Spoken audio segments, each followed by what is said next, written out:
तो दोस्तों, इंदौर के होलकर स्टेडियम में इंग्लैंड के खिलाफ खेले गए सीरीज के तीसरे टी20 मुकाबले में टीम इंडिया के बल्लेबाजों के पूरी तरह से लड़खड़ाने के बाद बैकफुट पर आ गई थी टीम इंडिया। लेकिन दोस्तों, इसके बाद टीम इंडिया के गेंदबाजों ने किया कमाल। जी हाँ दोस्तों, टीम इंडिया के विकेट टेकर तेज गेंदबाज मोहम्मद सिराज की आंधी कर गई इंग्लैंड के बल्लेबाजों की बर्बादी। जहाँ पर दोस्तों लगभग हार चुके मुकाबले में अंतिम ओवर में मोहम्मद सिराज ने 3 गेंदों में 3 लगातार विकेट लेकर पलटा पूरा हारा हुआ मैच और इंग्लैंड को दी तीसरे टी20 मुकाबले में करारी मात। नमस्कार दोस्तों, स्वागत है आपके अपने खूबसूरत से क्रिकेट चैनल क्रिक अबोबो में। दोस्तों, इस वीडियो में हम आपको भारत और इंग्लैंड के बीच इंदौर के होलकर स्टेडियम में खेले गए सीरीज के तीसरे टी20 मुकाबले की पूरी रोमांचक हाईलाइट आपको दिखाने वाले हैं। लेकिन दोस्तों, वीडियो में आगे बढ़ने से पहले आप मोहम्मद सिराज और मोहम्मद शमी में से किसे टीम इंडिया का सबसे खतरनाक तेज तर्रार गेंदबाज मानते हैं? अपने कीमती सुझाव कमेंट के माध्यम से जरूर बताएं। वीडियो पसंद आए तो इसे लाइक करिए और चैनल को सब्सक्राइब करना बिल्कुल भी ना भूलिएगा। दोस्तों, जैसा कि आप सभी जानते हैं कि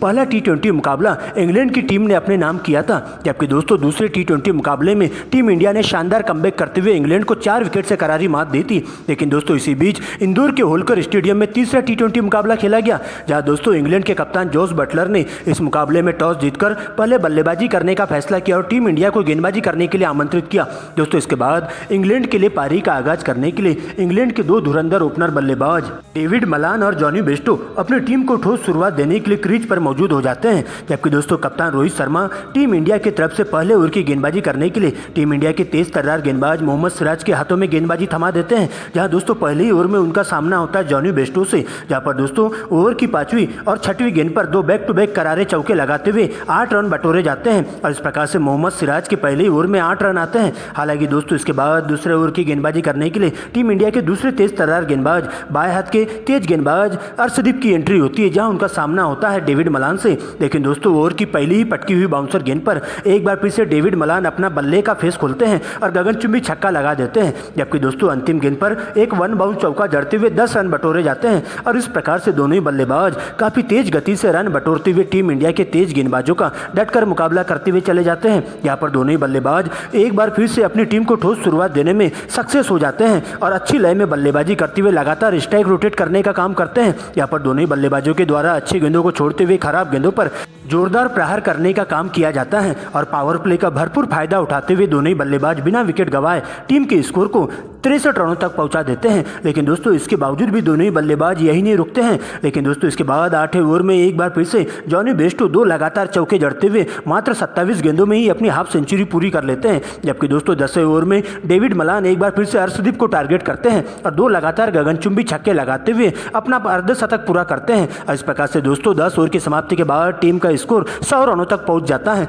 लेकिन दोस्तों 11वें ओवर में इस साझेदारी को तोड़ने के लिए एक बार फिर से रवि बिश्नोई की एंट्री होती है और पहली ही गेंद पर टीम इंडिया के लिए खतरा साबित हो रहे डेविड मलान को क्लीन बोल्ड कर दिया जाता है। जबकि इसी ओवर की अंतिम गुगली गेंद पर जॉनी बेस्टो भी क्लीन बोल्ड होते हुए डगआउट की ओर लौट जाते हैं और इस प्रकार से दोस्तों एक ही ओवर में दोनों ही ओपनर बल्लेबाज डगआउट की ओर लौट जाते हैं। लेकिन दोस्तों इसके बाद आगे का मोर्चा संभालने के लिए जो रूट का साथ देने के लिए बेन स्टोक्स की एंट्री होती है, जहां पर दोस्तों बेन स्टोक्स काफी फूक कर बल्लेबाजी करते हुए सिंगल डबल के साथ टीम के स्कोर को आगे बढ़ाने का काम करते हैं। लेकिन दोस्तों 13वें ओवर की अंतिम गेंद पर एक खराब शॉट खेलने के चक्कर में बेन स्टोक्स कैच आउट हो जाते हैं और उनके द्वारा मात्र 8 रनों का योगदान दिया जाता है। हालांकि दोस्तों जो रूट अभी भी अंगद की तरह डटकर मुकाबला करते हुए चले जाते हैं और अब उनका साथ देने के लिए इंग्लैंड के खूंखार बल्लेबाज लिविंगस्टन की एंट्री होती है और यहां से दोनों ही बल्लेबाज बॉल देखो और बॉल पेलो वाले नियम के तहत बल्लेबाजी करते हुए टीम इंडिया के स्पिन गेंदबाजों के साथ साथ तेज गेंदबाजों का डटकर मुकाबला करते हुए चले जाते हैं। यहाँ पर दोस्तों अक्षर पटेल के एक ही ओवर में लिविंगस्टन के बल्ले से 3 लगातार गगनचुंबी छक्के देखने को मिलते हैं।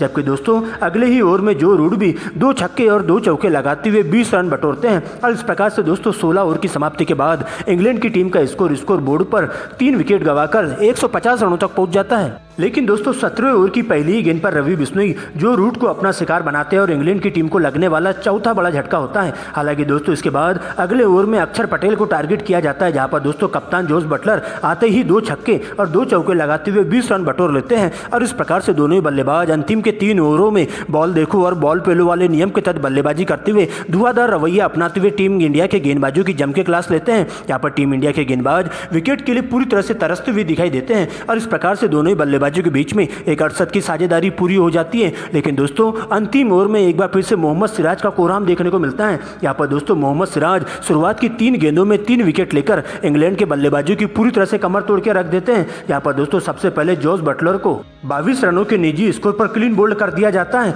वही दोस्तों इसके बाद लगातार 2 गेंदों में मोइन अली और क्रिस वोक्स को अपना शिकार बनाया जाता है और इस प्रकार से इंग्लैंड की बल्लेबाजी पूरी तरह से लड़खड़ा सी जाती है। और इस प्रकार से पूरे 20 ओवरों में इंग्लैंड की टीम 7 विकेट गंवाकर स्कोर बोर्ड पर 211 रन बना पाती है और टीम इंडिया को इस मुकाबले में जीत हासिल करने के लिए 212 रनों का विशाल लक्ष्य दे दिया जाता है। हालांकि दोस्तों इसके बाद लक्ष्य का पीछा करने टीम इंडिया के 2 धाकड़ ओपनर बल्लेबाज यशस्वी जायसवाल और कप्तान रोहित शर्मा की एंट्री होती है, जिनके कंधों पर टीम इंडिया को एक ठोस शुरुआत देने की जिम्मेदारी सौंपी जाती है। वही दोस्तों इंग्लैंड के लिए पहले ओवर की गेंदबाजी का आगाज करने के लिए तेज गेंदबाज क्रिस वोक्स आते हैं, जहां दोस्तों पहली ही पटकी हुई बाउंसर गेंद पर रोहित शर्मा गगनचुंबी छक्का लगा देते हैं। वही दोस्तों इसके बाद इसी ओवर की 5वीं और 6वीं गेंद पर रोहित शर्मा एक बार फिर से बैक टू बैक 1 बाउंस 2 चौके लगा देते हैं। लेकिन दोस्तों इसके बाद दूसरे ओवर में डेविड विली को टारगेट किया जाता है यशस्वी जायसवाल के द्वारा, जहां पर दोस्तों अंतिम 3 गेंदों पर बैक टू बैक 3 लगातार चौके लगाते हुए डेविड विली की पूरी तरह से लाइन लेंथ खराब कर दी जाती है। और इस प्रकार से दोनों ही बल्लेबाज काफी आक्रामक रवैया अपनाते हुए इंग्लैंड के तेज गेंदबाजों का